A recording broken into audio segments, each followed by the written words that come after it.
we are here, and I am going to do my best to explain the different power things in GregTech.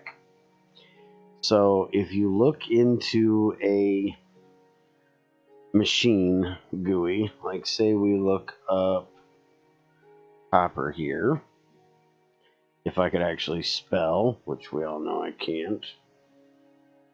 If we look up copper, uses for it, you will see, if I use the actual GregTech copper, because here, this will work. Rolling mill says it needs 16 GU a tick. Anvil says it needs 64 GU a tick. Generifier says nothing. So there's all kinds of different machines, and they all say GU a tick. Well, there is no GU. GU is generic unit. So for whatever machine it is you're using, so we look at copper dust, get the actual copper ingot here, and where is the rolling machine? Okay, mixer says GU a tick, but if you look over here, it'll say a mixer. A mixer takes RU a tick. There's also an electric mixer which takes EU a tick. Sharpener, you have sanding machine which takes RU a tick, or the grindstone which doesn't take any power. Rolling mill takes RU a tick. So that is the actual power that you need. This is just a generic unit of measure for whatever the machine asks for. So then you need to know how to make all of those different units of measure. So you have KU, which is where we will start, which is kinetic units. So think a piston pushing in and out. That is what this is. This is a steam engine. There is a positive and a negative force, and the machine runs only on the positive tick. So you have this, which is a rotational engine, which does positive on both sides. This will only do the positive on one side. Your steam will go in the back, your power will come out the front, and between the push and pull, you'll only get half of the power basically. But if you use a rotational engine, you can send the push out one side, and then while it's pulling on that side, you'll get the push on another side, so you can run two machines to the same, off of this same power block. And this is actually a two-phase power unit. I will explain what that means in a second when we get to what actually powers this. And then this is an electric engine, which takes electricity in the back to produce the kinetic energy. So this one is steam, this one is electric, and this one is actually rotational, which leads us to rotational energy, RU. So this is a steam turbine. This takes steam. And this is a motor. This takes electricity on any side that isn't the face. Now what you can do is you can take this steam turbine and connect it up to this rotational engine, and the rotational engine will move the piston in and out to power that block. So you would actually be losing power if you only ran it for one machine, but if you ran for two, you'd be getting 100% efficiency at least out of this block. And the nice thing about running this one is a steam engine takes time to heat up, where a turbine does not. So if you hook, say, a crusher to a steam engine, it will take time to get heated up and start running your crusher. where if you run it into a turbine, into a rotational engine, as soon as it gets the steam, it's up and going and running. But this is your two ways of making RU. Then you have your electricity. How do you make EU? Well, you have solar panels, but mainly you will be using what's called a dynamo. Now, the dynamo takes rotational units on the back and puts out electricity on the front. So therefore, this would get paired up with this, and you would get your electricity that way. Now, in GregTech, electricity and storing of electricity is considered a convenience. So there will be lots of things that are gated by electricity, the convenience of them. You can still do almost anything in GT6 without storing power. But the storing of the power is the convenience, and that part is gated. So the next thing is LU, laser units. This is a CO2 laser. Let's torch up here. It's getting a little dark. This takes electric units in through any side and puts a laser unit out the front. This is used for like a welder and things like that that need laser units. Or, in the case of the block next to us, quantum energizer, which actually takes the laser in the back to make the quantum. So then for this, you would have the laser back there, and the electricity would then be going into that block there. So you could run an endgame machine off of Steam. You would just have to have something set up like this right here. So you could have your steam coming into your turbine, turning your dynamo, which is creating the laser, which is powering the quantum energizer.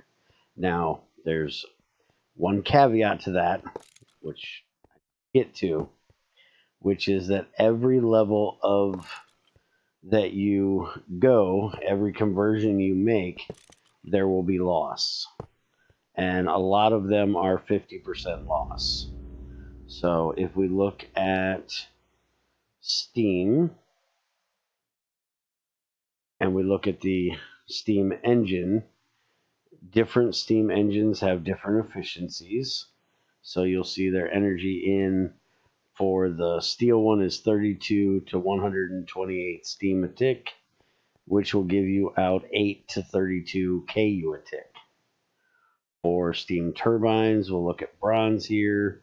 It takes in anywhere from 24 to 96 steam a tick, and it'll put out anywhere from 8 to 32, depending on what your in is, depends on what your out is, for a 66.66% efficiency. So because of those losses that you have to deal with in converting from one energy type to another, if you wanted to power a tier 1 energizer, you would probably need a LV laser, an MV dynamo, and maybe even a tungsten steel turbine, or maybe only steel or titanium. So you would end up with very end material, high grade at the steam side, just to get the basic out the other end, because you're doing 4 conversions here. All right, so to create most of the power in GregTech, you're going to be going through steam. And going through steam, you're going to need heat. And that is where this front line comes in here. So we have a burning box that is solid. This is charcoal, coal, coke, wood, sticks, anything that's solid that can be burned, you can throw it in here and it'll burn it. Create dark ash or regular ash, depending on if it's coal-based or wood-based. Then you have the upgrade for that, which is a fluidized burning box, which puts out heat units as well, but it only takes in dust form of burnables, primarily coal dust, coke dust, and it also requires molten calcium or calcite. But it will give you 4 times the amount of power as an equivalent level of regular solid burning box. So much more heat through the fluidized bed burning boxes. Then you have your liquids. So anything like fuel, petrol, kerosene, even creosote can be burned in these liquid burning boxes to make heat. Then you have your gases. This is for like butane, propane, methane, things like that. And then you have your heat exchanger. So like coolant, you can put hot coolant in, get cold coolant out. You can put lava in and get pehoho lava out and pull the heat from those hot liquids. And then these would all be used for a machine directly that needs heat units, HU, or put into a boiler to make steam to make one of the other units back here in the back. And then we have transformers. Now there are gearboxes as well for transforming RU, but we're going to stick with just EU for today. So you have your high side, the bigger side, you have your low side, and it is a 4-to-1.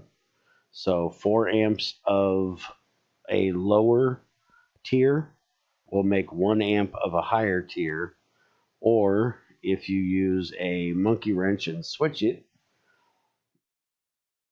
we can do like this. You'll see it says reversed. Now that would be the 4 into 1, where normally it is 1 into 4. So your MV would go to LV on normal, monkey wrench it, your LV would then tier up to MV. So it's just what direction the power is flowing. But it's always 4-to-1. And it's only 1 amp across the transformer at a time. So if you're trying to do like 16 LV amps, you're going to need 4 of these because you can only do 4 amps out of a transformer because you can only do 1 amp in. So that is how you would tier up and down through your electric tiers. Then we have the 2-sided electric machines or electric converters, and that is a magnet for MU and a cooler for CU. The magnet has a S and an N for a south pole and a north pole. So you can run 50% efficiency off the south side, 50% off of the north side. So you can actually run 2 magnetic machines, such as a magnetic separator, polarizer. You can run 2 of them off of one of these, one on either pole. And then you have the cooler, or CU. And that is for like a freezer. You can also use it to cool off molds and crucibles. But it also has a heat unit side. So as it cools on the front, it'll also heat on the back. So if for some reason you came up with a setup where you needed to, say, cool off a mold so it would solidify faster, but you didn't want to waste all of your power in doing so, you could actually put the heat units back into the crucible to save from your heater, which is one thing I did forget today, which is the electric version of making heat units, which is a heater. We'll look at that here in a second. But that is a rough overview of all of the different versions. Now we're going to leave our little area here and walk through the factory, and I will point out different setups that I have using different ones of those. So this is an electrolyzer. It uses EU, so I just have a transformer to make sure it has the proper amount of power going into it. This is a crystallization crucible, which requires heat units, so I have a electric heater hooked up to it. And let's see, do I have one in the box? No, I don't. Okay. So this is what a heater looks like. And it is basically a burning box that has the convenience of being turned on and off through electricity at the cost of the conversion. So I'm actually using heat units to create steam, to create RU, to run my dynamo, to create my electricity, storing it up, and then using that electricity to convert back to heat here. As I said, the convenience is what costs you. All right, over here is the CO2 laser that we looked at earlier. This is for a laser engraver. Here's another one where this one I need more power, so I'm using an LV laser on a tier 1 machine. This little 8 that you see here is limiting the laser at half power. 8 on it is half power. So it will be getting the max that this machine can take. And over here is a higher tier 1. This is an HV for an HV laser engraver. Over here you'll see where I have a transformer hooked up to an electric engine to run a compressor. Over here we have a motor for running a centrifuge. So this is RU being powered from a transformer in the back. Again, here's a crusher using a MV electric engine. You can actually use a screwdriver on these to set them to the limit that you want them at. So it's actually limited with a screwdriver. And we will go outside, and behind here is where I'm using my fluidized burning box. So the molten calcite is coming in the back, the dusts are coming in the side, and then you ignite it, and that is heating my distillation tower. I also have heat exchangers so I can run lava in and pejojo lava out. Now you can also tier up to large machines. This is a large boiler running a large turbine, running a large dynamo to create electricity. This is a gas turbine and large dynamo to make electricity as well. This is a basic boiler system set up here, so I'm burning creosote, creating heat units to create steam in the boiler, to run a steam turbine that is creating EU in a dynamo, and then tiering that all the way up to EV to store it in my battery system. And then heat units directly. We have, let's flip that back. We'll just break this. There is a liquid burning box creating heat units for a dryer to make distilled water.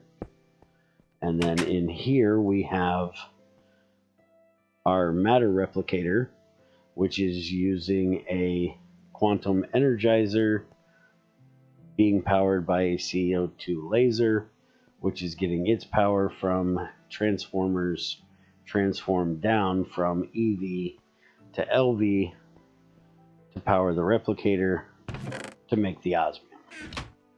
So hopefully that wasn't too much information in a short amount of time, and hopefully that helps you all understand the different power versions that are in GT6, how to make them, how to use them, and how to help you take over the world.